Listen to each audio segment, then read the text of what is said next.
आज इस वीडियो में मैं डीएलएड 2019 बैच द्वितीय सेमेस्टर के अपने स्टूडेंट्स से परीक्षा की तैयारी कैसे करें, विषय गणित की उत्तरों को किस प्रकार लिखें कि आप ज़्यादा से ज़्यादा नंबर प्राप्त करें, इस पर मैं चर्चा करूंगा। देखिए, गणित एक ऐसा विषय है जिसके नाम से बहुत सारे स्टूडेंट शुरू से ही, बचपन से ही घबराते हैं और नतीजा ये होता है कि जीवन भर वो डर गणित के प्रति बना रह जाता है और परीक्षा में आते हुए भी इसी घबराहट के चलते प्रश्न गलत हो जाते हैं। इस वीडियो में मैं आपसे जो कुछ भी बात करूंगा, एक डाइट के प्रवक्ता, गणित का प्रवक्ता होने के नाते और कॉपियों का मूल्यांकन मैंने किया है और एक परीक्षक क्या चाहता है आपसे कि आपको ज़्यादा से ज़्यादा नंबर दे, ये मैं आपको बताऊंगा। आप जानते हैं कि गणित का जो पूर्णांक होता है वो 25 नंबर का होता है, अधिकतम नंबर 25 है, जिसमें से आप 12 नंबर आपको पास होने के लिए ज़रूरी है। लेकिन जो कोई भी इस वीडियो को देख रहा है वो पहले ही मन में बैठा ले कि उसे 25 में 25 लाना है। आपका उद्देश्य ये होना चाहिए, न कि ये। देखिए, परीक्षा का डेट घोषित हो चुका है। प्रथम सेमेस्टर में आप कोरोना की वजह से प्रमोट हो चुके हैं, द्वितीय सेमेस्टर की परीक्षा देने जा रहे हैं, इसलिए आपको बहुत बहुत शुभकामनाएं। हम चर्चा शुरू करते हैं कि चाहे किसी भी विषय की परीक्षा हो और ख़ास तौर से गणित, जब भी परीक्षा देने जाएं, आप एकदम रिलैक्स मूड में, बिना डर के, बिना हिचकिचाहट के, बिना घबराहट के परीक्षा हॉल में जाना है। लेकिन उसके पहले आपको प्रवेश पत्र मिल चुका होगा। प्रवेश पत्र पे अपना रोल नंबर कायदे से देख लीजिएगा, क्योंकि प्रवेश पत्र में कई सारे नंबर होते हैं। कंट्रोल नंबर भी हो सकता है, रजिस्ट्रेशन नंबर भी हो सकता है। तो जब आपको कॉपी मिलती है तो कहाँ पे रोल नंबर लिखना है और कहाँ पे अन्य बातें लिखनी है, इसको आपको ध्यान में रखना होगा। आपको जान के आश्चर्य होगा कि बहुत सारे प्रशिक्षु जब अपने कॉपी पे जो उत्तर पुस्तिका परीक्षा में मिलती है, उसमें रोल नंबर की जगह पे अपना फ़ोन नंबर लिख देते हैं। कक्ष निरीक्षक जब देखते हैं तो ये बात पकड़ में आती है और बहुत हंसी होने लगती है कि बताइए ऐसी बात हो जा रही है। तो ऐसी गलतियां नहीं करेंगे। प्रवेश पत्र पाते ही रोल नंबर को अंकों और शब्दों में कहीं कागज पे लिख के खूब अभ्यास कर लीजिएगा। अगली बात जो आपसे अब चर्चा करनी है, मैंने स्टेप बाय स्टेप नोट कर रखा है। पहला है कि जब आप अपनी सीट पे बैठ जाएं, जो आपको रोल नंबर अलॉट है, आपको सीट अलॉट होगी।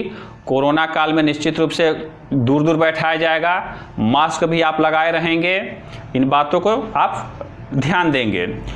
जब आपको कॉपी मिल जाए उत्तर पुस्तिका परीक्षा के प्रारंभ में, तो सबसे पहला काम ये करना होता है कि कॉपी को सारे पन्ने पलट लीजिए।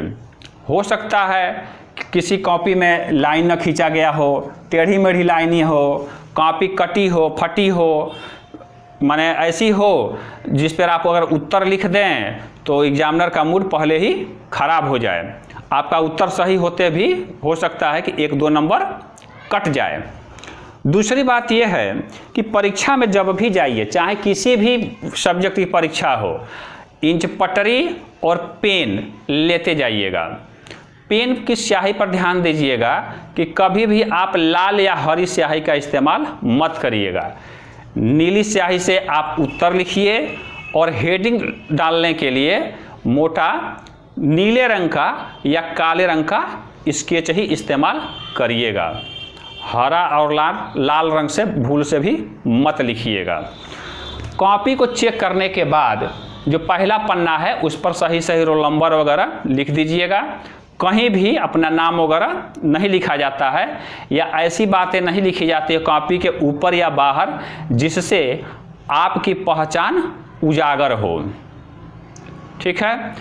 अगली बात जो है, कुछ परीक्षार्थियों की आदत होती है और ये समझते हैं कि अंदर कुछ ऐसी बातें लिख देंगे, भावुक बातें, कि मेरी माताजी की तबीयत खराब है, पिताजी का ये हो गया है, हमारी तबीयत खराब थी, पास कर दीजिएगा, और शेर शायरी भी लिखे रहते हैं।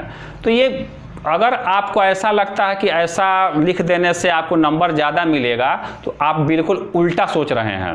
नंबर घट जाता है ऐसी बातें लिखने से, आपकी मानसिकता का एग्जामिनर को पता चल जाता है। आप एक टीचर बनने वाले हैं तो ऐसी बातों से दूर रहिएगा। ये तो कॉपी की बात थी। इसके बाद जब आपको पेपर मिलता है, देखिए मेरे पास एक पेपर है, गणित का ही है, 2019। अब देखिए यहाँ 2019 लिखा हुआ है, तो इससे भ्रमित मत हो जाइएगा कि 2019 बैच का नहीं, 2019 वर्ष में जो परीक्षा हुई थी उसका पेपर है। आपके पेपर में यहाँ किनारे जो है लिखा है अनुक्रमांक और नाम, इस पर आप अनुक्रमांक लिख दीजिएगा, नाम लिख दीजिएगा। इससे मालूम चलेगा कि ये आप ही का पेपर है। अगली सावधानी ये बरतनी है कि पेपर में इसके अलावा कुछ भी निशान मत बनाइएगा। जैसे शुरू में आप जानते हैं बहुविकल्पी प्रश्न है, तो कुछ स्टूडेंट क्या करते हैं कि पेपर पाते ही और जैसे जैसे उत्तर मन में आता जाता है टिक लगाना शुरू कर देते हैं और अति लघु उत्तरी प्रश्नों के उत्तर किनारे लिखने लगते हैं। ये गलती बिल्कुल मत करिएगा। आपने टिक लगा दिया या उत्तर लिख दिया तो ये भी माना जा सकता है कि बगल वाले को या पीछे आगे वाले को नकल कराने के लिए, ऐसे दिखाने के लिए कि देखो इस पर मैंने टिक लगाया, यही सही है। तो हो सकता है कि आपका ज़बरदस्त नुकसान हो जाए।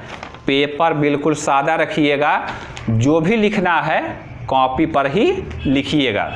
अगली बात जान लीजिए कि 1 घंटे में गणित के 18 प्रश्न हल करने होते हैं।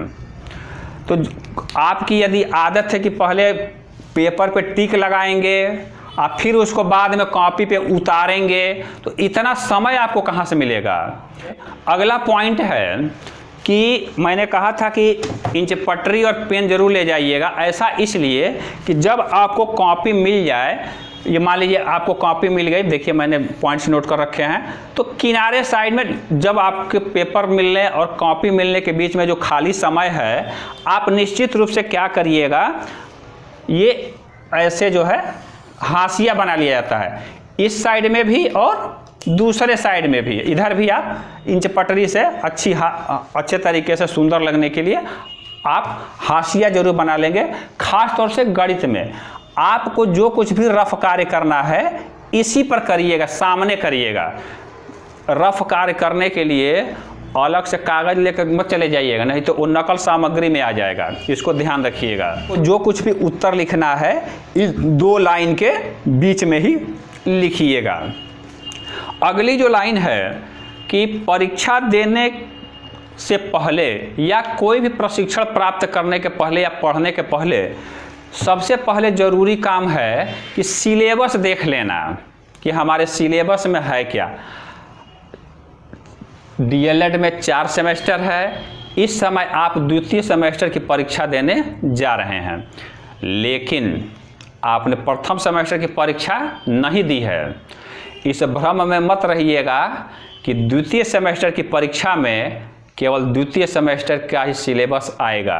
हो सकता है, यहाँ ध्यान दीजिएगा, गणित विषय का अगर सिलेबस देखेंगे आप, मैं सिलेबस देखिए, स्क्रीनशॉट ले लीजिएगा अगर आपके पास ना हो तो। प्रथम सेमेस्टर का सिलेबस अगर आप ध्यान से देखें और द्वितीय सेमेस्टर का सिलेबस गणित का ध्यान से देखें एक साथ, तो द्वितीय सेमेस्टर का जो सिलेबस है उसका लगभग आधा पोर्शन प्रथम सेमेस्टर का ही है। तो गणित की परीक्षा देने जाने से पहले प्रथम सेमेस्टर के सवालों को, उनके चैप्टर को भी ध्यान से पढ़ लीजिएगा। आ सकता है प्रश्न प्रथम सेमेस्टर का भी, दूसरे सेमेस्टर की परीक्षा में। ऐसा इसलिए कि जैसे मैंने बताया कि सिलेबस का बहुत सारा हिस्सा कॉमन है, दोनों सेमेस्टर के सिलेबस के अनुसार आप पढ़ाई कर लीजिएगा। आप जानते हैं कि इस चैनल पर नेबुला मैथ्स पर हर चैप्टर का मैंने वीडियो बना के डाल रखा है, आप चाहें तो उससे पढ़ सकते हैं, रिवीजन कर सकते हैं। अगली बात जो ध्यान रखनी है कि जो कॉपी, मान लीजिए ये आपको कॉपी मिली, लंबी से रजिस्टर टाइप कॉपी मिलती है, उसमें पर्याप्त पन्ने होते हैं। ये पन्ना है, ये आपने हाशिया खींच लिया है। हाशिया इसलिए खींचा जाता है कि इससे काफ़ी सुंदर लगती है। अब आप जैसा कि जानते हैं, अगला स्टेप ये होता है परीक्षा देने जाने से के लिए कि पेपर कैसे आते हैं, पेपर का प्रारूप क्या है। ऐसा ना हो कि पढ़ कुछ और रहे हों, सिलेबस में कुछ और हो, पेपर में कुछ और आता है। तो गणित के सिलेबस में आप ध्यान दीजिएगा कि पेपर में अब तक का जो पैटर्न है उसमें परिभाषा या थियरी नहीं आती है, डायरेक्ट आंकिक सवाल आते हैं। लेकिन आंकिक सवाल आप तभी लगा पाएंगे जब थियरी, परिभाषा सब कुछ जानते रहेंगे, आपका कॉन्सेप्ट क्लियर रहेगा। अच्छा, तो गणित का जो पैटर्न है, पैटर्न को जानना जरूरी है। जैसा मैंने अभी बताया कि पूर्णांक होता है 25, जिसमें 12 नंबर पाना पास होने के लिए जरूरी है। लेकिन हम लोग इसकी चर्चा ही नहीं करेंगे। अर्जुन की आंख यहाँ पे होनी चाहिए, आप सबकी आंख यहाँ पे होनी चाहिए। ये जो कुछ अगला स्टेप, जैसा कि मैंने बोला, पेपर में का प्रारूप जानना जरूरी है, हम लोग समझ लेते हैं। आप वैसे जानते भी हैं 5 बहुविकल्पी प्रश्न होते हैं, एक एक नंबर के। देखिए पहले पन्ने पे रहते हैं ज़्यादातर। दूसरे पन्ने पे आप देखिए, इसमें है ये 6 अति लघु उत्तरी प्रश्न रहते हैं, जिनको 3-4 लाइन में उत्तर हल करके लिखना होता है। और उसके बाद लघु उत्तरी प्रश्न होते हैं 7, ये 2-2 नंबर के होते हैं। ये आधा पेज से लेके 1 पेज तक में इनके आंसर लिखने हैं, क्योंकि हमें समय का भी ध्यान रखना है। कुल प्रश्न हुए 6, 5, 11 और 7, 18 प्रश्नों के उत्तर 1 घंटे में लिखने हैं और नंबर है टोटल 25। ये 1 घंटे का समय, 18 प्रश्न, ये तभी हो पाएगा जब आप शुरू में घबराएंगे नहीं। पेपर देख के यदि ऐसा हो कि कोई कठिन प्रश्न शुरू में ही आ जाए तो उसको छोड़ देंगे, छोड़ के जो आसान है उसको पहले कर लेना चाहिए। अच्छा, अब देखिए उत्तर कैसे लिखते हैं। जब कोई भी उत्तर लिखना हो, मान लीजिए हमें लिखना है उत्तर 1, तो बीच में ऐसे लिखते हैं, पेपर के बीच में उत्तर 1 या प्रश्नोत्तर 1। अब बहुविकल्पी प्रश्न आपको करना है, मान लीजिए पहला ही है तो उत्तर 1। आपको ऐसा लग रहा है कि बहुविकल्पी प्रश्न का क सही है या 1 सही है या ए सही है। हाँ, इसको ध्यान में रखते हैं कि पेपर में किस तरह के ऑप्शन का प्रयोग है। 1 लिखा है, अ लिखा है, क लिखा है या ए लिखा है, उसी ऑप्शन का इस्तेमाल किया जाता है। तो अगला हम देखते हैं कि मान लीजिए कि पहला प्रश्न है और उसका उत्तर आपको लग रहा है कि ग वाला सही है, तो यहाँ आप ग लिख देंगे। और उसके बाद क्या करेंगे, आगे है कि उसके आगे लिखा हो 37, माने कोई प्रश्न है जिसका उत्तर 37 आया है आपके हिसाब से और ग जो है उसका विकल्प भी है, तो ये पूरी बात लिख देते हैं। पूरी बात इसलिए, देखिए केवल ग लिख देंगे तो गड़बड़ नहीं है, गलत नहीं है, लेकिन उसके आगे जो कुछ भी उत्तर है उसको भी लिख दें। तो ऐसा इसलिए कि जो परीक्षक हैं, हम लोग कॉपियाँ जांचते हैं तो 2, 4, 5 कॉपियाँ जांचने के बाद पूरा उत्तर याद हो जाता है। 18 प्रश्न के स्टेप्स और उत्तर याद हो जाते हैं। तो कॉपी जांचते समय ग देखा 37, हाँ चलो 1 नंबर मिल गया यदि सही है तो हम लोगों को, एग्जामिनर्स को आसानी होती है। और फिर उत्तर 2 लिखना है तो थोड़ा 2-3 लाइन छोड़ के, ऐसा सटा के नहीं, उत्तर 2 उसका मान लीजिए घ सही है और -7/5 है, तो ऐसे डिटेल में देखिए कितना सुंदर लग रहा है। इसके बाद बहुविकल्प, हाँ कुछ स्टूडेंट्स की आदत ये होती है कि ऐसे लिख लिख के उत्तर 2, उत्तर 3, उत्तर ये छोड़े रहते हैं, कहते हैं कि बाद में लिखेंगे। अब बाद में कब लिखेंगे? 1 घंटा के बाद नहीं ना लिखेंगे, ये छूट जाता है। तो ये गलती मत करिएगा, तुरंत का तुरंत भरते जाइएगा। कोशिश ये करते हैं कि क्रम से उत्तर लिखें, उत्तर 1, उत्तर 2, उत्तर 3, तो आसानी भी होती है कापी जांचने में, एग्जामिनर का मन भी प्रसन्न होता है, और क्या होता है, आपको भी सुविधा होती है यह मिलाने में कि कोई उत्तर छूट तो नहीं गया है। हाँ, ये आप जरूर करिएगा कि 1 घंटे का यदि पेपर है तो 1 घंटा ही मत करिएगा कि हम 60 मिनट में करेंगे। आप 55 मिनट टारगेट रखिए और 5 मिनट में दोहरा जरूर लीजिएगा कि हमने सही सही लिखा है कि नहीं। कभी कभी मिस्टेक हो जाता है कि उत्तर लिखा है आपने उत्तर 5, यहाँ पे हेडिंग तो 5 लिखे हैं और सवाल लगा दिया है 6वें का, या मात्रक छूट जाता है तो उस पर भी नंबर कर सकता है।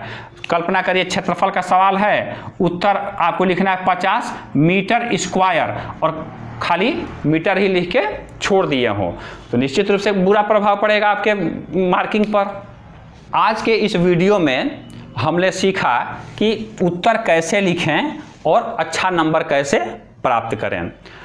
आगे के जो वीडियो आएंगे द्वितीय सेमेस्टर से जो भी संबंधित रहेंगे, उसमें पिछले साल के प्रश्नों को हम लोग हल करेंगे और कुछ मैं अपने हिसाब से कुछ महत्वपूर्ण प्रश्नों को बना के आपकी तैयारी के लिए, रिवीजन के लिए इस चैनल पे डाल दूंगा। बने रहिएगा इस चैनल पे। आपने वीडियो को देखा, बहुत बहुत धन्यवाद।